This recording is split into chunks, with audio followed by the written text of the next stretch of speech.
नमस्कार दोस्तों, स्वागत है आप सभी का आपके अपने YouTube प्लेटफॉर्म राजस्थान क्लासेस पर। मैं आदर्श कुमावत आप सभी के लिए लेकर आ रहा हूं पीटीटी परीक्षा 2024 के लिए। जैसा कि आप सभी को विदित है, 9 जून को आपका पेपर होने वाला है और इस बार VMOU कोटा के द्वारा आपका जो पेपर आयोजित करवाया जा रहा है। दोस्तों, ये मॉडल पेपर नवा है और इससे पहले हमने 8 मॉडल पेपर पढ़े हैं, प्लेलिस्ट बनाई जा चुकी है।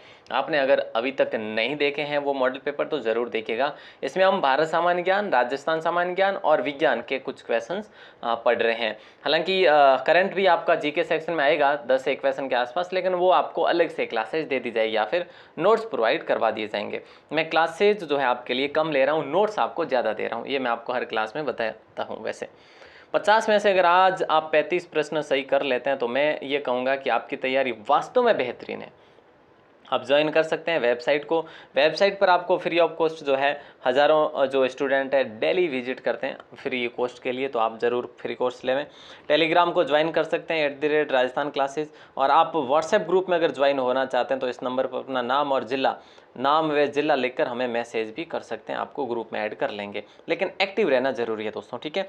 चलिए, आज का पहला सवाल कुछ इस प्रकार से होने वाला है और उम्मीद करूंगा सुपर फास्ट रहते हुए भी आप इसके आंसर जरूर देंगे। खेजड़ी वृक्ष राजस्थान के किस लोक देवता का प्रतीक है? खेजड़ी वृक्ष है ना, खेजड़ी वृक्ष राजस्थान के किस लोक देवता का प्रतीक है? तो गोगा जी का। कहा जाता है ना कि खेजड़ी खेजड़ी गोगा, है ना, तो ऑप्शन ए आप सभी का लॉक आंसर हो जाएगा। भाद्रपद महीने में जो है गोगा जी को पूजा जाता है। अगला सवाल है, इनमें से असंगत है। देखिए दोस्तों, इनमें से असंगत क्या है? संगीत रत्नाकर किसने लिखा? सारंग देव ने लिखा, ठीक बात है।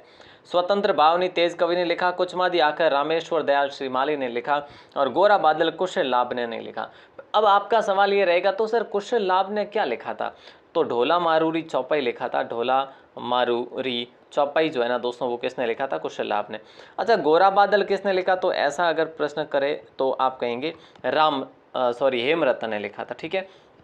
तो ये सारी बातें जो है आप अच्छे से याद रखेंगे, ध्यानपूर्वक आगे बढ़ते हैं। और पूर्ण स्वराज किसका वचन था? देखिए दोस्तों, पूर्ण स्वराज जो है किसका वचन था? तो याद रखना, जवाहरलाल नेहरू जी का वचन था। ऑप्शन सी को आप लोग लॉक कर देंगे। और स्वराज हमारा जन्मसिद्ध अधिकार है, ऐसा किसने कहा था? ऐसा जो है बाल गंगाधर तिलक ने कहा था। निम्न में से कौन सी भू राजस्व व्यवस्था राजा टोडरमल से संबंधित थी? जो टोडरमल है, इनको राजा की उपाधि दी थी, अकबर ने दी थी। तो ये अकबर के राजस्व विभाग के मुखिया थे और जब्ती उस समय जो है भू राजस्व व्यवस्था कहलाती थी।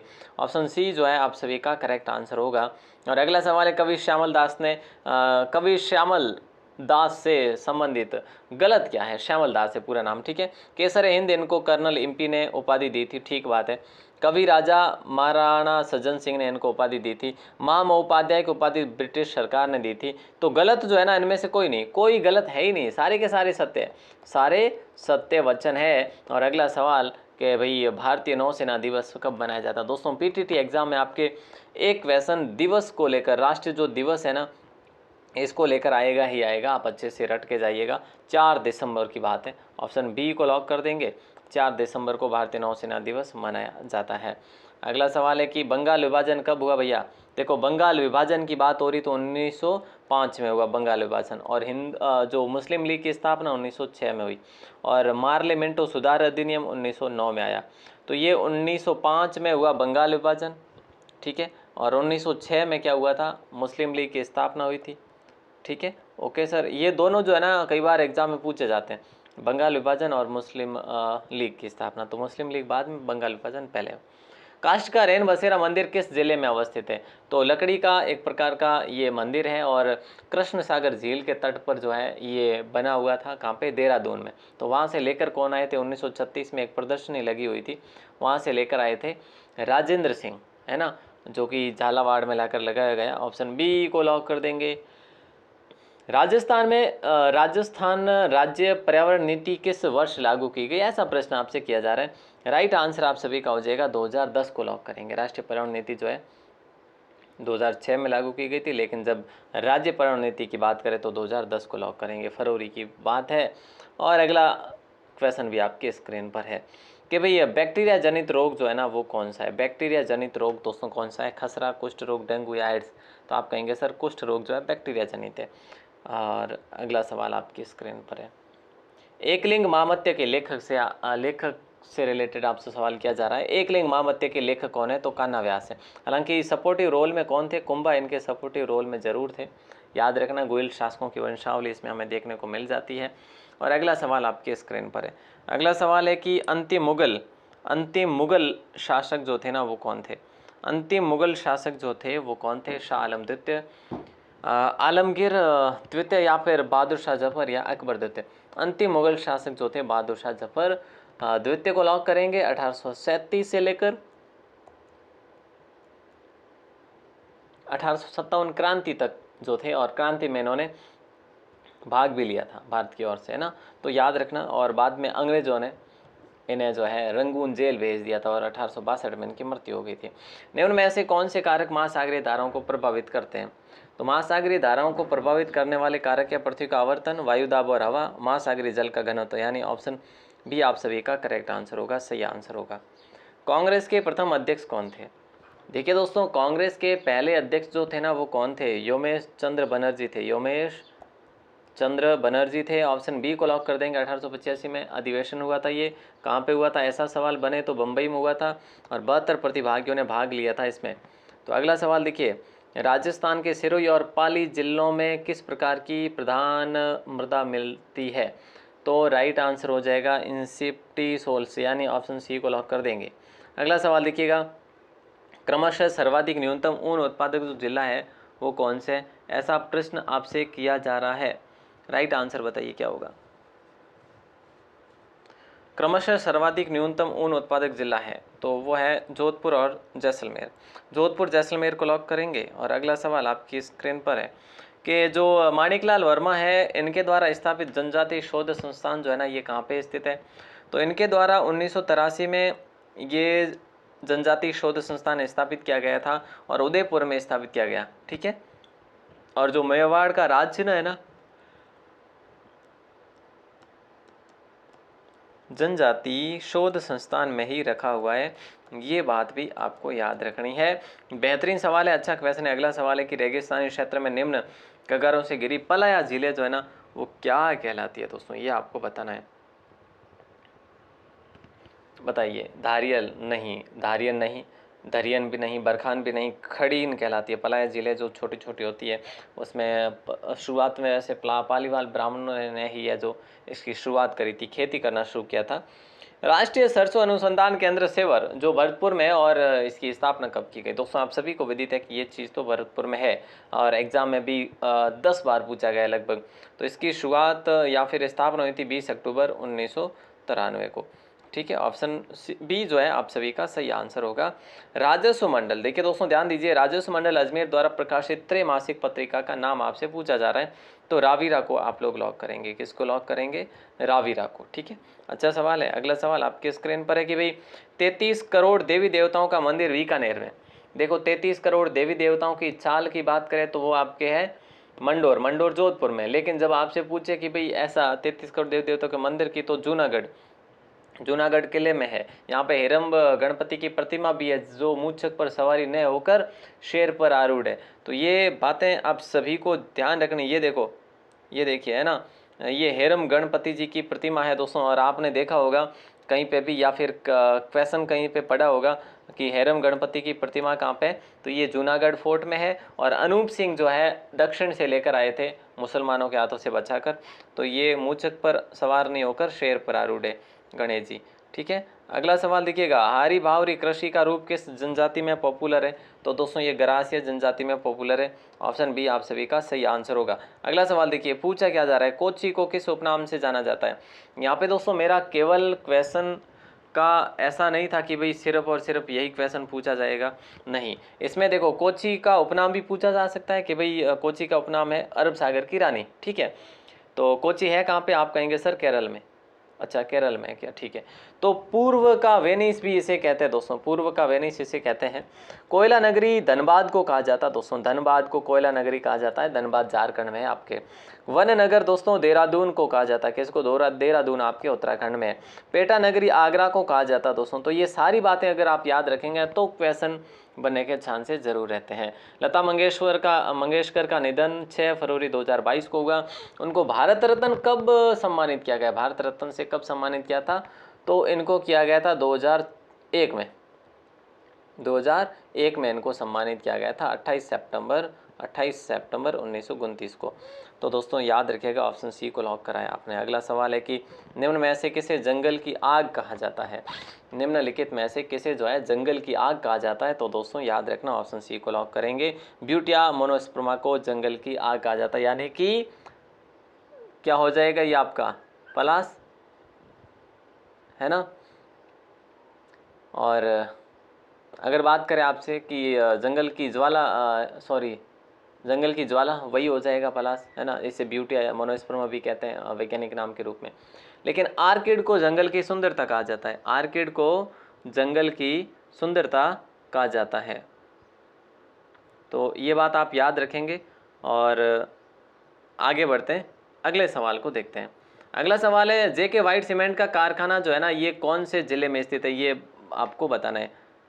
तो बताइए दोस्तों क्या होगा राइट आंसर? बड़ा शानदार सवाल है,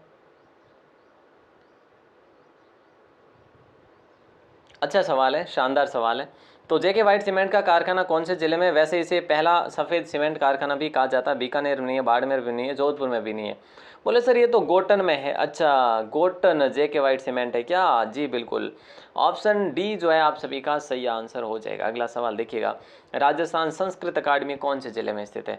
तो राजस्थान संस्कृत अकादमी जो है ना, ये आपके जयपुर में स्थित है। मैंने आपको बताया जो भी भाषाओं से रिलेटेड जो भी अकेडमीज़ है ना, वो सारी लगभग 90% जो है जयपुर में ही स्थित है।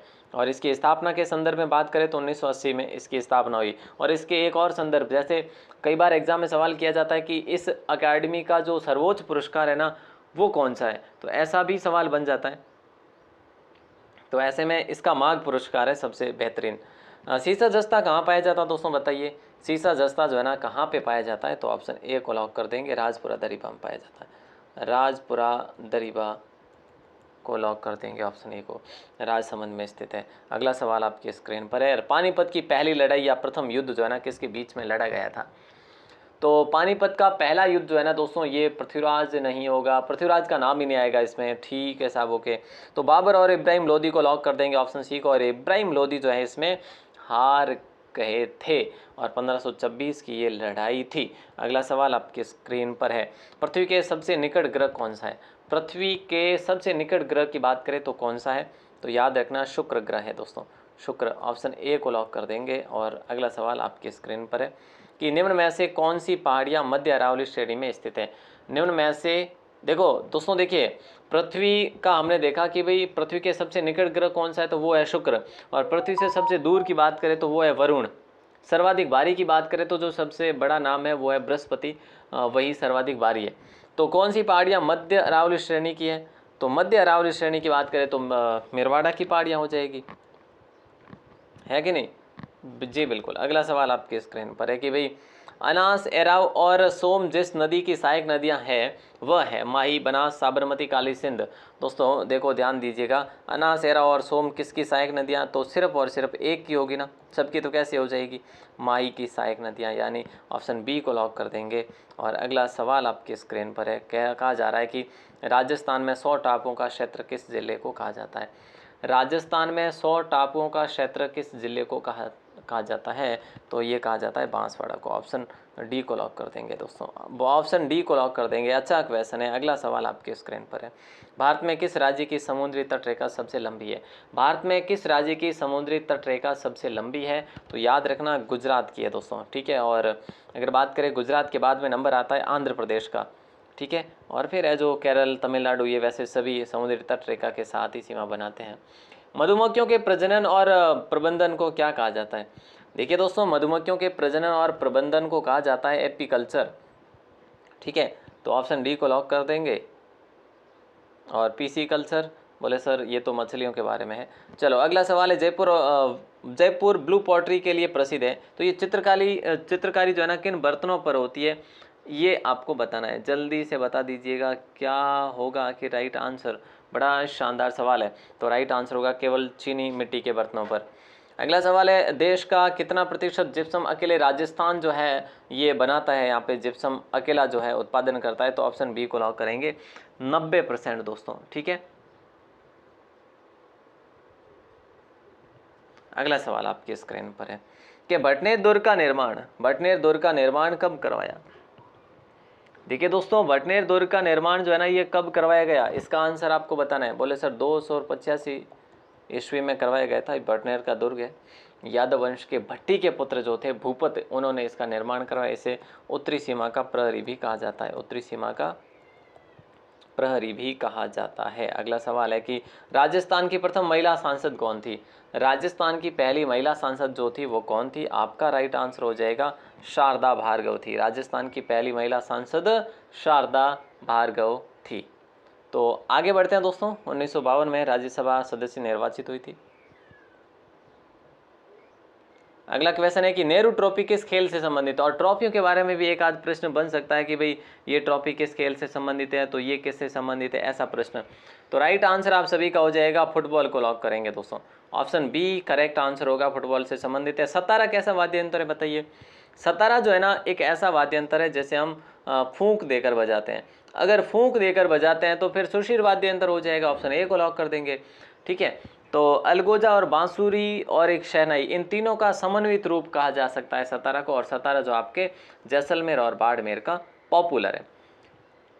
अगला सवाल है मैकमोहन रेखा किन किन देशों के मध्य में जो है बीच में है। मैकमोहन रेखा जो है किन किन के बीच में दोस्तों, तो याद रखना ऑप्शन ए को लॉक कर देंगे अपन। भारत और चीन के मध्य है मैकमोहन रेखा। भारत की सीमा किन पड़ोसी देश के साथ में सर्वाधिक लगती है।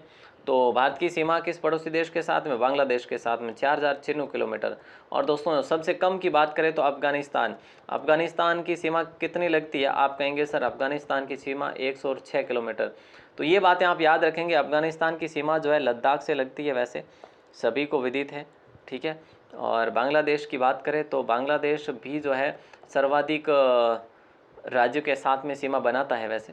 अगला सवाल आपकी स्क्रीन पर है, पूछा क्या जा रहा देखिएगा कि सुमेलित करना है आपको रोग एवं कारण।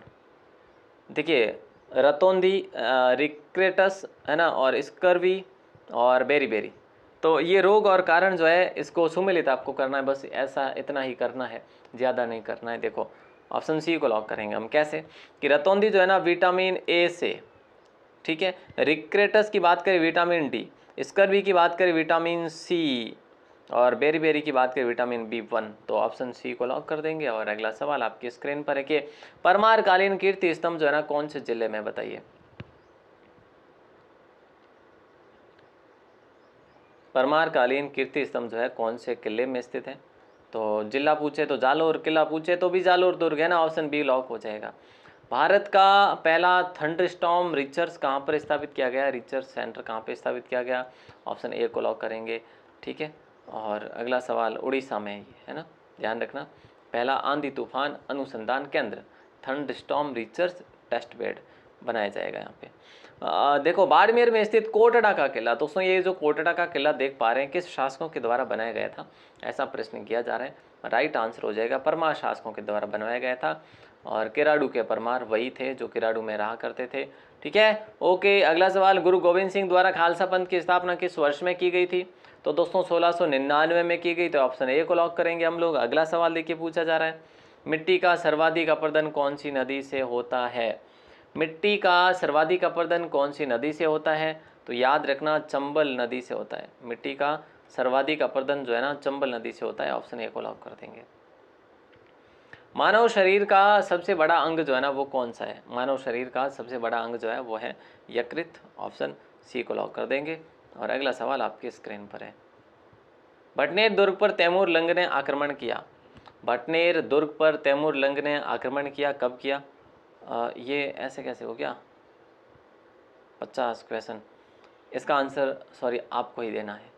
ठीक है, इसका तो हमने देख लिया, मानव शरीर का सबसे बड़ा अंग यकृत है। अब इसका आंसर जो है आपको देना, ये मैं क्वेश्चन बना रहा हूँ आपके लिए। ये 51 नंबर का क्वेश्चन है और आपको इसका आंसर देना है। मैं वेट करूँगा कि इसका सही जो आंसर है वास्तव में आप क्या देते हैं, है ना। और आपने 50 में से कितने क्वेश्चन सही किए हैं इसका आंसर बताना ना भूलिएगा दोस्तों। और प्लीज़ जो मैंने आपको बताया कि स्कोर जो है ना ये आपको बताना ही बताना है, 50 में से आपके कितने सही हो रहे हैं। और बाकी जैसे मैंने आपको बता दिया कि ज्वाइन आप कर सकते हैं, राजस्थान क्लासेस की वेबसाइट को देख सकते हैं। व्हाट्सएप ग्रुप को ज्वाइन करने के लिए आप इस नंबर पर अपना नाम और ज़िला लेकर मैसेज करें, ताकि आपको ग्रुप में ऐड कर लेंगे और नोटिफिकेशन है जैसे PDF नोट्स वगैरह है ये आपको समय अनुसार मिलते रहेंगे। तो दोस्तों ऑल द बेस्ट, आप सभी को मिलते हैं अगली क्लास में, तब तक के लिए शुक्रिया। जय हिंद, वंदे मातरम।